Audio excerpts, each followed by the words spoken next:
सफलता का एक ही सूत्र है जो सदियों से महान लोगों की सफलता का राज रहा है। आज मैं आपको उसी एक सूत्र के बारे में बताने वाला हूँ। यह कोई जादू की छड़ी नहीं है, ना ही कोई मंत्र है। यह बहुत ही सरल है, लेकिन इतना शक्तिशाली है कि पहाड़ को भी हिला सकता है और नदियों की दिशा भी बदल सकता है। और वह सूत्र है फोकस फोकस फोकस। जी हाँ, आपने सही सुना। अपने लक्ष्य पर ध्यान रखना। क्या आपने कभी सूरज की किरणों के साथ खेलते हुए कागज को जलाया है?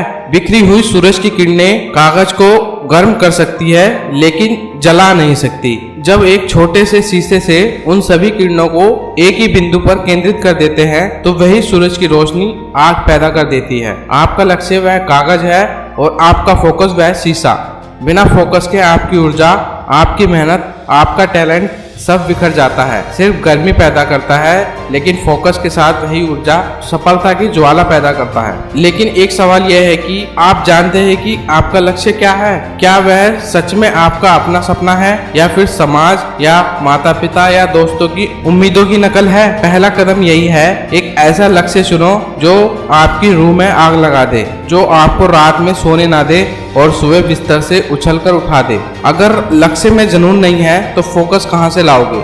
अब आपका लक्ष्य आपकी धड़कन की आवाज से सिंक हो जाएगा और फोकस खुद ब खुद आने लगेगा। और अब आती है असली चुनौती। यह दुनिया एक शोरगुल भरा बाजार है। हर कोई आपका ध्यान भटकाना चाहता है। मोबाइल का एक नोटिफिकेशन, एक मनोरंजन वीडियो, एक नकारात्मक व्यक्ति की टिप्पणी, तुम नहीं कर पाओगे, ये वाली सभी आवाजें, ये सभी शीशे को हिलाने की कोशिश करते हैं ताकि सूरज की किरणें उस बिंदु से हट जाए। इन्हें डिस्ट्रैक्शन कहते हैं और ये आपकी सबसे बड़ी दुश्मन है। इन दुश्मनों से कैसे लड़े? इन दुश्मनों को ना कहकर। जी हाँ, आपने सही सुना। अपने लक्ष्य से जुड़ी हर चीज के लिए हाँ कहने का मतलब है उन चीजों के लिए ना कहना सीखो। जब आप पार्टी के लिए ना कहते हो तो वास्तव में आप सफलता के लिए हाँ कह रहे होते हैं।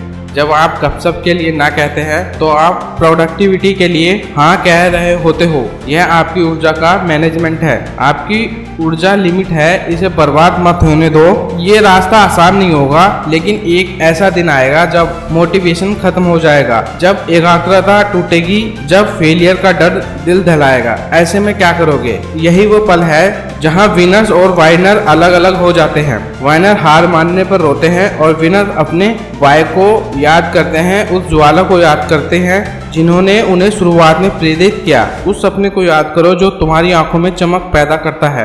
वही है जो तुम्हारे फोकस को वापस लाने की शक्ति रखता है। अपने लक्ष्य को बांट लो। एक बड़ा पहाड़ देखकर चढ़ाई छोड़ने का मन करता है, लेकिन अगर आपने उसे छोटे छोटे पत्थरों में बांट दो और हर दिन एक पत्थर चढ़ो, तो एक दिन ऐसा आएगा जब आप शिखर पर खड़े होंगे और नीचे देखोगे तो हैरान रह जाओगे कि मैंने इतना बड़ा सफर कैसे तय कर लिया। छोटी छोटी जीत आपके फोकस को मजबूत करती है। और हाँ, गलतियां होगी, फेलियर मिलेगा, यह इंसान होने का हिस्सा है। लेकिन फोकस का मतलब यह नहीं है कि आप कभी गिरोगे नहीं। फोकस का मतलब है कि हर बार गिरने के बाद आप उठोगे, धूल झाड़ोगे और अपनी नजर उसी लक्ष्य पर टिकाए रखोगे। हार तब होती है जब आप रुक जाते हो, ना कि जब आप गिर जाते हो। तो आज से इसी पल से वादा करो अपने आप से कि आप अपने सपने के अलावा किसी और चीज के गुलाम नहीं बनोगे। आप डिस्ट्रैक्शन के हाथों की कठपुतली नहीं बनोगे। आप अपनी ऊर्जा के मालिक बनोगे। आपने आईने के सामने एक पोस्टर लगा दो, अपने मोबाइल के वॉलपेपर बना लो, अपने दिल पर लिख लो, मेरा लक्ष्य, मेरा फोकस, मेरी जीत। दुनिया में दो तरह के लोग होते हैं। एक वो जो हॉल में बैठकर दूसरों के लिए तालियां बजाते हैं, और एक वो जो स्टेज पर खड़े होकर उन तालियों को कमाते हैं। यह चुनना आपका है। आप बनना क्या चाहते हो? तो फिर देर किस बात की है? उस शीशे को ठीक करो, उन सभी किरणों को एक बिंदु पर इकट्ठा करो और अपने लक्ष्य रूपी कागज को जला दो। दुनिया को दिखा दो कि आप में कितनी आग है। तो फिर देर किस बात की है? आज से, अभी से, इसी टाइम से लग जाओ अपने आप को सफल बनाने में। उम्मीद है कि वीडियो अच्छा लगा होगा। अगर वीडियो अच्छा लगा हो तो वीडियो को लाइक और कमेंट करके जरूर बताना। तो मिलते हैं फिर इसी तरह की एक और नई वीडियो में।